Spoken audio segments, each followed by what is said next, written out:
S news चॅनलला subscribe करा, bell आयकॉनवर क्लिक करा। एस न्यूजच्या बातम्या पहा आपल्या मोबाईलवर।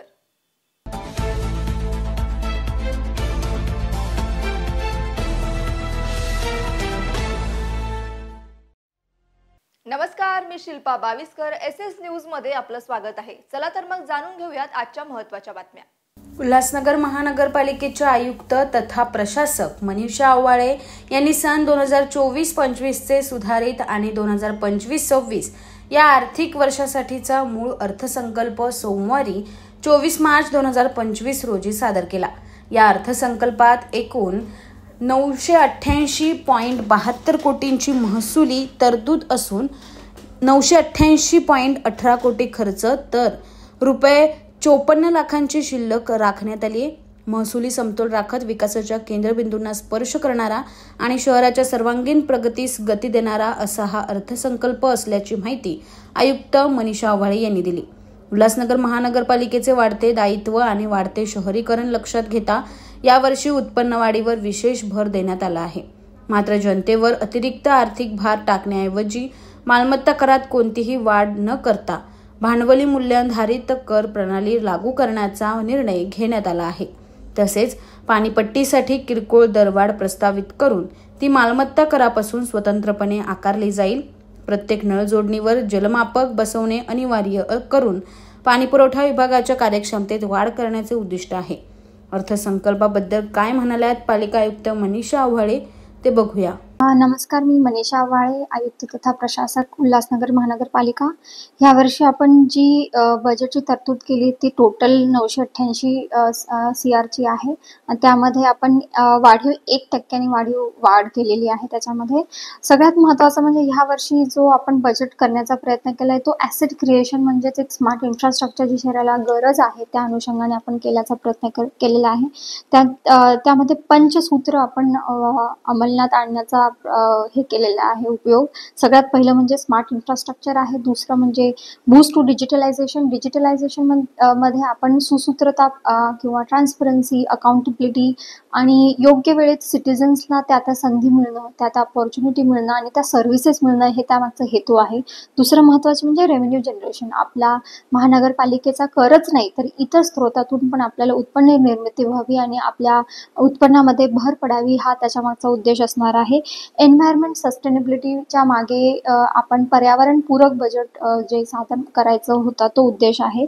आणि सगळ्यात महत्त्वाचं म्हणजे जेंडर पॅरिटी। मग जेंडरमध्ये फक्त महिला आणि बाल विकासच नसणार आहे तर ट्रान्सजेंडर विषयी पण आम्ही काही तरतुदी करण्याचा प्रयत्न केलेला आहे। ह्या वर्षी आम्ही नवीन एक विभागही बनवलेला आहे ज्याचं नाव आहे समाज विकास विभाग। त्याच्यामध्ये दिव्यांग असतील, मायनॉरिटीज आहेत, ट्रान्सजेंडर आहेत, असे बरेचसे जे आपले दुर्बल घटक असतात त्यांना एक नवीन असा विभाग देण्याचा आणि नवीन मनुष्यबळ देण्याचा आम्ही प्रयत्न करणार आहोत, ज्या अर्थी आपल्याला कायमस्वरूपी काही योजनाही त्यांच्यासाठी कराव्या लागतील। स्मार्ट इन्फ्रास्ट्रक्चरचं बोलायचं झालं तर ह्या वर्षी आपण जवळजवळ 30 कोटी ह्या सगळ्या ॲसेट क्रिएशनला आपण देतोय। त्याच्यामागे मग आपले रस्ते आहेत, जंक्शन्स आहेत, आपल्या शाळा आहेत, आपले आरोग्य केंद्र आहे, शौचालय आहे, स्मशानभूमी आहे, एक आपण नर्सरी ह्या वर्षी योजली आहे की तयार करण्याची, ज्या अर्थी आपल्याकडे जे शोभिवंत झाडं आहेत त्याच्यासाठी आपण जो जास्तचा शिल्लकचा खर्च करतो तो न व्हावा आणि आपली एक स्वतःची परिपूर्ण अशी नर्सरी स्थापन व्हावी। त्याच्यामध्ये आपण स्मार्ट दिव्यांग भवन बांधण्याचा एक संकल्प केलेला आहे। स्मार्ट पार्किंग जी की आता आपल्या 8 दिवसांनी सुरू पण होईल, त्यामुळे आपले ट्रॅफिकचे जे कंजेशन आहे ते पण निघतील। DP प्रमाणे रस्ते व्हावेत, मालमत्ताला आपले ज्या टोटल मालमत्ता आहे त्यांना सनद मिळावी, त्यांचं कुंपण व्हावं, ह्या पद्धतीचं ह्यामध्ये बजेटमध्ये समावेशक आहे। त्यामध्ये बायोमायनिंग जे आपल्याला नेहमी फंड गव्हर्नमेंटकडून येतो ह्यावेळेस आपण स्वतःलाही थोडा एक फंड आपल्या स्वतःच्या स्वहिस्सातूनही ठेवलेला आहे आणि गायकवाडपाडा इथे मान्सून पूर्व आपण तिथे बायोमायनिंगचं काम करण्याचा प्रयत्न करणार आहोत। त्याच्यानंतर सगळ्यात महत्त्वाची गोष्ट झाली की एन्व्हायरमेंटमध्ये आपण जसं की 15 वित्त आयोगातून जेवढा निधी आपल्याला येतो, आपला जो निधी असतो त्याच्यामध्ये इलेक्ट्रिक बसेस आपण सगळ्या सुविधा पुरवून देणार आहोत। दुसरी महत्त्वाची म्हणजे सौर ऊर्जा प्रकल्प, म्हणजे आपल्या ज्या शासकीय इमारती आहेत, आपली स्वतःची इमारत आहे त्याच्यामध्ये सोलर पॅनल बसवून विजेचा जो आपला बिल येते ते कमी करण्याचा त्याच्या मागचा उद्देश आहे। त्यानंतर LED बल्बचा वापर आहे, STP प्लांट कार्यक्षम करणे, अशा बऱ्याचशा गोष्टी आपण करण्याचा प्रयत्न इथे केलेला आहे। दुसरी महत्त्वाची गोष्ट म्हणजे ह्या वर्षी आपण थोडी पाणीपट्टी वाढवलेली आहे, पण त्यामागची कारणंही तशीच आहेत. आपल्याला वॉटर मीटरिंग करायचं आहे. आपल्या शहराला आता जरीही पाणी पुरवठा खूप मुबलक प्रमाणात होत असेल, तरी ती पोहोचण्याची वॉटर डिस्ट्रिब्युशनची प्रक्रिया आहे, त्याच्यामध्ये बऱ्याच त्रुटी आहेत. ते आपण पूर्ण करण्याचा प्रयत्न करू. लिकेजेस आहेत, इलिगल कनेक्शन आहे, अपव्यय आहे, तो टाळण्याचा आता त्याच्यामागचं ते धोरण असणार आहे. तर त्यामुळे वॉटर मीटरिंग आपण करणार आहोत आणि जिथे इलिगल कनेक्शन आम्हाला आढळून येते तेही आम्ही काढणार आहोत.